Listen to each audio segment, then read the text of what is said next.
Ya, halo teman-teman, selamat datang di channel Franz Adrian.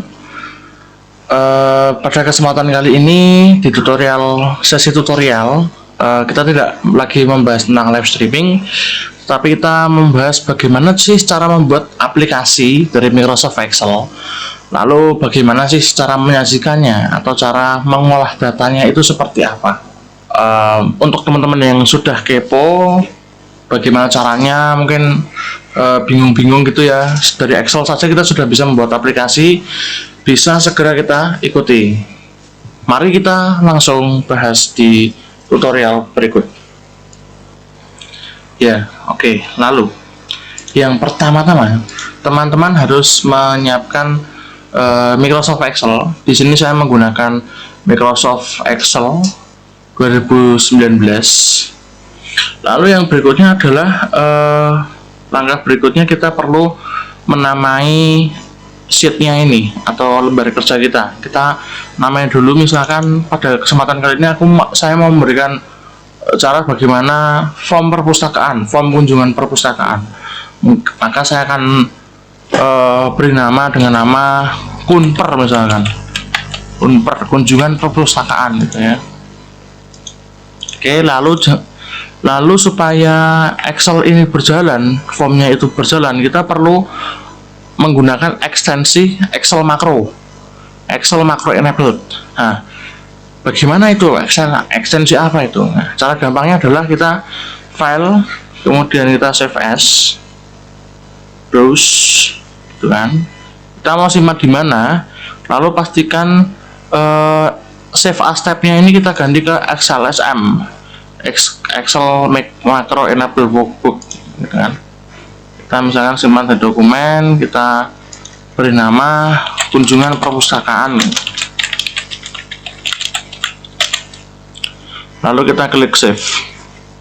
Oke, jika sudah maka Excel ini akan menyeting supaya apa yang kita kerjakan di sini makronya nyala semua. Lalu bagaimana cara untuk formnya itu dibuat gitu? Yang pertama-tama kita membuat desain dulu, desain Excel kita, tampilan Excel kita. Di sini akan saya perbesar, ya. Misalkan saya akan kasih nama kunjungan perpustakaan. Dan, oke, lalu kemudian kita kasih kolom-kolomnya, nama kolomnya. Jadi misalkan di sini saya butuh nama fakultas misalkan, lalu setelah fakultas mungkin tahun masuk, supaya nanti dalam penyajiannya mudah untuk disajikan, mudah untuk diteliti atau dibaca ulang. Lalu kemudian NIM, misalkan seperti ini. Lalu kita percantik, misalkan di merge and center, kemudian di bold dan sebagainya.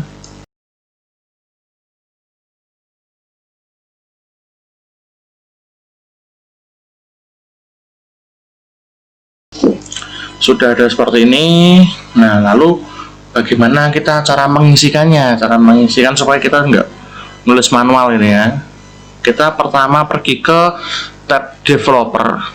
Kita pergi ke tab developer, lalu kita akan menyalakan makro atau menyimpan makronya. Kita akan menyimpan makronya dengan cara kita klik view makros ini, kita klik, lalu kita akan membuat makro. Ini kan panjang banget ya, kita akan buat yang sederhana aja. Misalkan kita buat kunjungan perpustakaan ya, atau daftar kunjungan.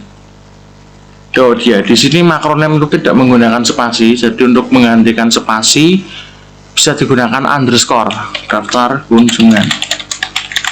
Lalu kita buat create, ini kita klik create daftar kunjungan, maka akan muncul seperti ini. Muncul seperti ini. Di sini adalah file saya yang sudah jadi. Ketika kita sudah ngeklik makro dan membuatnya, maka nanti akan langsung masuk ke Microsoft Visual Basic for Application. Nah, kita akan masuk ke Microsoft Visual Basic Application. Ya, kita setelah tadi membuat makro, akan muncul ini Microsoft Visual Basic for Application. Lalu kita akan pergi ke bagian ini, kunjungan perpustakaan. Ini kan nama kita tadi. Lalu kita akan buat form baru. Nah, bagaimana cara membuatnya adalah cara membuatnya ini di klik kanan, kemudian insert user form, akan muncul form baru. Nah, di sini formnya saya buat sederhana ya mungkin ya. Oke, jadi kita akan langsung tambahkan saja label. Di sini ada keterangannya, select object, label dan sebagainya. Di sini semua ada semua. Kita akan klik label. Label ini fungsinya kita memberikan teks, bukan teks isian ya, tapi teks, benar-benar teks. Kita jadi memberikan judul itu pakainya label. Lalu kita buat label lagi. Kita butuh 4 kolom. Ya, kita butuh 4 kolom, yaitu nama, fakultas, tahun masuk, dan NIM. Maka di sini kita juga butuh 5 label. Kenapa tidak 4? Karena satunya di sini untuk judul.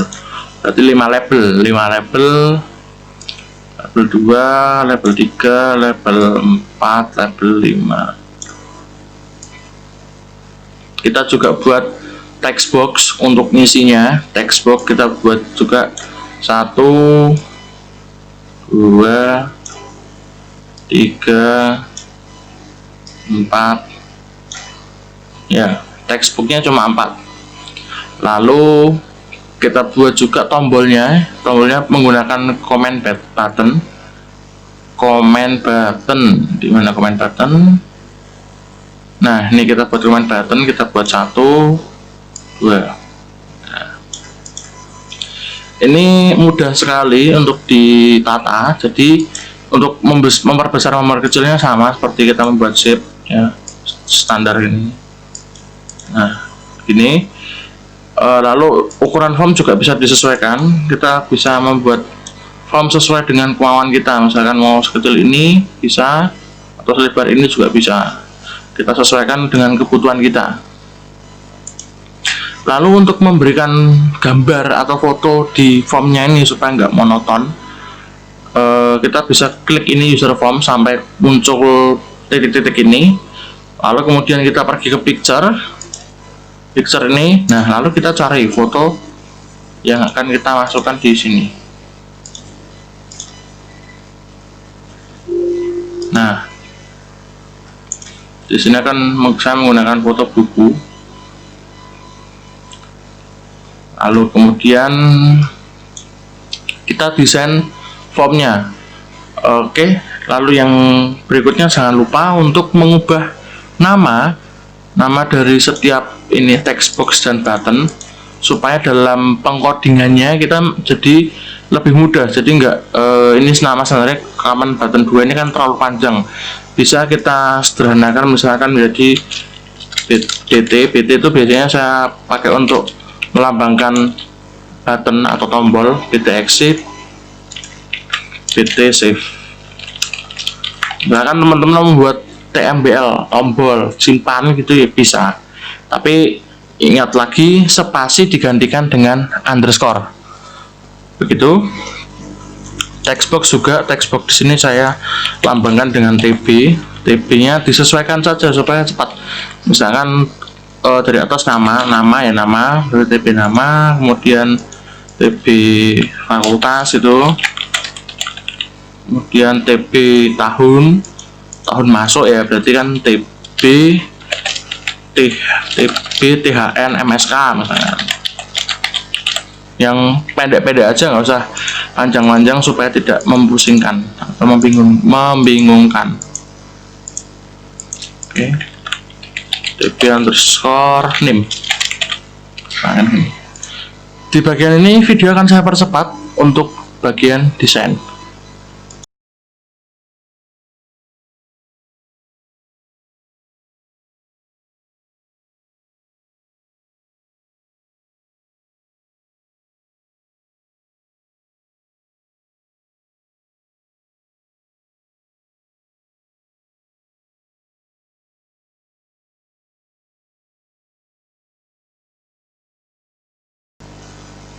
Ya, kira-kira begini tampilan form saya ya, kira-kira begini. Ini paling sederhana ini. Oke, ya, lalu kita lanjut saja. Oh iya, jangan lupa bagaimana cara mengganti nama. Misalkan tadi sini label 1 menjadi nama gitu kan, terus tulisannya menjadi besar-besar. Nah, ini caranya untuk penggantian tulisan ini di sini caption, bukan di name ya, di caption. Kita ganti nama, terus kemudian fontnya ini ketika kita buka di sini akan ada pilihan font, terus font style dan size-nya. Oke. Lalu bagaimana cara supaya form ini bekerja gitu kan? Nah, tadi kita sudah kasih nama satu-satu. Nah, ini nanti untuk pengkodingannya. Jadi yang perlu kita lakukan adalah simpan button save ini. Jadi ketika kita menyimpan, nanti kita data itu disimpan di mana gitu kan. Nah, caranya adalah ini kita double klik, maka akan muncul halaman baru yang bernama kunjungan perpustakaan XLSM user form 1 code gitu.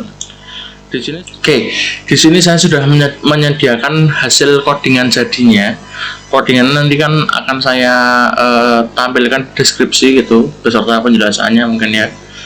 Oke, jadi kita akan copy dulu codingannya.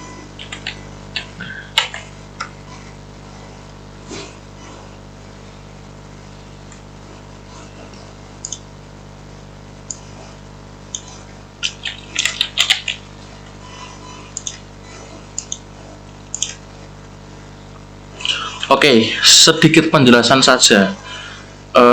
Dim kolom as long itu maksudnya long, variabel long itu didefinisikan atau dialiaskan menjadi kolom, worksheet itu sebagai lembar. Nah, lembar, worksheet, kunper ini nama sheet kita adalah kunper gitu kan. Habis ini lembar rows con 1 ini jadi dihitung 1 baris, lalu nx1 offset 1. Nah, nanti itu mulanya di kolom ketiga berarti. Jadi tadi row-nya 1, habis itu offsetnya 1. Jadi setelah offset itu berarti 3. Kalau misalkan mau dimulai ke nomor 4 berarti offsetnya 2. Nah, gitu. Lalu jika sudah, if trim, jika kolom nama itu kosong, maka dia akan mengeluarkan pesan data tidak lengkap gitu kan, message box. Nah, ini bagian ini untuk memasukkan nama ke dalam lembar Excel-nya. Jadi kita sesuaikan di sini, kemudian name, kemudian setelah data disimpan atau diklik button maka muncul message box. Terima kasih sudah mengisi, selamat membaca. VP information dan VPK online only ini jenis dialog boxnya, apakah itu warning, information atau apa itu kan. Ini di sini ada semuanya. Lalu yang di dalam petik ini adalah judulnya seperti yang ada di sini. Pengunjungan perpustakaan, nah, nanti akan saya tampilkan. Lalu hapus data. Jadi setelah kita ngeklik simpan, form akan otomatis ngereset datanya, jadi kosong. Dia bisa diisi lagi oleh pengguna berikutnya atau pengunjung berikutnya. Ini kita sesuaikan jadi supaya kosong semua. Oke. Kemudian kita tutup dengan end sub. Karena dibuka oleh private sub, maka kita tutup dengan end sub. Kemudian yang kedua, private sub bt exit clicks. Oke.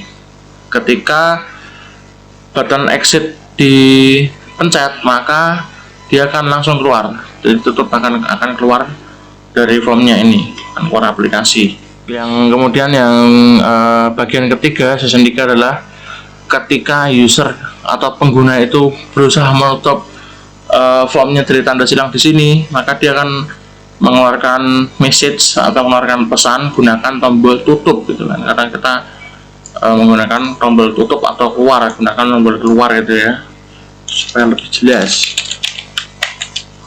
Lalu supaya ketika Excel itu dibuka, datanya keload otomatis, bagaimana? Nah, kan? Yang kita lakukan adalah kita pergi ke sini, kemudian kita double klik di workbook ini, codingannya di sini berbeda dari yang tadi. Ini khusus untuk workbook kita. Lalu di sini juga saya sudah menyiapkan codingan baru lagi. untuk supaya bisa dibuka otomatis. Ya, ini codingannya. Lalu private sub call form kunjungan. Nah, ini nanti tergantung nama makro kita. Kita bisa cek ulang nama makro yang kita buat tadi apa. Misalkan tadi kita buatnya daftar kunjungan, maka kita call formnya daftar kunjungan. Call daftar kunjungan. Nah, lalu sub. Nah, ini kita harus mewakili nama makro yang kita buat tadi. Nama makronya kan daftar kunjungan, berarti ini juga fungsinya sub daftar kunjungan. Kunjungan sheets convert aktif activate. Di sini saya membuatnya convert, nanti tergantung nama sheet teman-teman. Lalu user form 1 show. Jadi ketika Excel dibuka maka aplikasinya langsung keluar gitu. Kalau sudah kita klik save, lalu kita klik run. Oke, klik run, kita buka kembali Excelnya. Ya, jadi ini tampilan kita yang sudah kita buat tadi, namanya form kunjungan perpustakaan. Lalu kita misalkan isikan nama di sini Frans. Nama saya kan Frans. Fakultas Ekonomi dan Bisnis atau Ekonomi Bisnis gitu ya. Tahun masuk 2015 misalkan. Name-nya saya buat 15 set 1 misalkan 001. Lalu kita klik simpan. Ketika kita klik simpan, maka akan muncul information box. Terima kasih sudah mengisi, selamat baca. Oke, nah langsung terset semuanya. Kita isikan lagi Adrian, Fakultas Ilmu Komputer, tahun masuk 2016. Akan saya ubah, misalkan NIM-nya juga menyesuaikan 001. Kita klik simpan lagi, langsung mengisi di bawahnya, jadi enak. Lalu kita klik OK. Lalu bagaimana kalau kita nge-close dari sini? Ketika close dari sini, nah maka akan ada informasi gunakan tombol keluar. Oke, lalu kemudian kita klik keluar. Step. Kita save. Kita keluar dari Excel, kemudian kita coba buka kembali. Kita coba buka kembali. Ya, ketika kita buka kembali maka akan muncul formnya seperti ini. Langsung muncul formnya, jadi nggak langsung keluar ke Visual Studio LV, jadi langsung seperti ini. Visual Basic, mohon maaf, Visual Studio. Misalkan saya kasih nama lagi Nairda gitu ya, balikan nama saya Kum dan Komunikasi, masuk 2017 set 1. Oke, simpan. Oke, lalu bagaimana untuk mengolah data ini supaya lebih enak dibaca gitu ya. Ya, ini adalah data yang sudah jadi atau data yang sudah diolah. Inputannya di sini kita ada database nama fiktif. Oke, lalu kita akan bagaimana untuk mengolahnya atau menyajikannya dalam grafis yang lebih baik, atau kita bisa gampangnya ngefilter datanya itu supaya lebih enak dilihat. Bagaimana caranya? Oke, yang pertama kita perlu lakukan adalah kita ngeblok ini. Misalnya kita mau seleksi data yang ini sampai sini, sampai nomor 31 ini kan. Kita pergi ke tab insert, lalu kemudian kita klik pivot table. Kita akan seleksi tabel mana atau range tabel mana yang akan kamu buat untuk pemfilterannya gitu kan. Saya akan menseleksi dari tabel nomor 2 judulnya sampai tabel nomor 31 gitu. Dia akan muncul tampilan seperti ini. Lalu untuk ngefilternya, misalkan ini ada filter, lalu baris, values, dan kolom atau kolom gitu kan. Di sini saya akan memfilter berdasarkan NIM. Jadi saya tarik kolom NIM ini ke dalam filter. Saya tarik, kemudian data yang akan saya tampilkan adalah fakultas. Bukan NIM, mohon maaf, bukan NIM. Kalau NIM terlalu susah, kita akan pakai tahun masuk ya supaya lebih gampang. Kemudian yang akan saya filter adalah fakultas di barisnya. Lalu yang berikutnya saya mau melihat dari fakultas ini itu yang mengakses, misalkan dari angkatan 2019 itu yang mengakses ekonomi bisnis itu ada berapa, kemudian ilmu komputer ada berapa mahasiswa dan sebagainya. Jadi kita tarik lagi fakultas ke values. Nah, nanti akan muncul count of fakultas. Oh, ada total 29 data yang masuk gitu kan. Setelah ini prakteknya adalah kita bisa memfilter di sini panah ini. Kemudian kita klik 2017 itu kan, oke, langsung muncul semua. 2017 angkatan 2017 ternyata yang mengakses dari Fakultas Ilmu Komputer. Lalu 2018, oh, yang mengakses ekonomi dan bisnis dan hukum komunikasi. Dari 2019 yang mengakses FEP dan teknologi pangan dan kedaulatannya. Nah, terus supaya bisa dibaca lebih enak lagi, kita bisa menggunakan pivot chart atau grafis.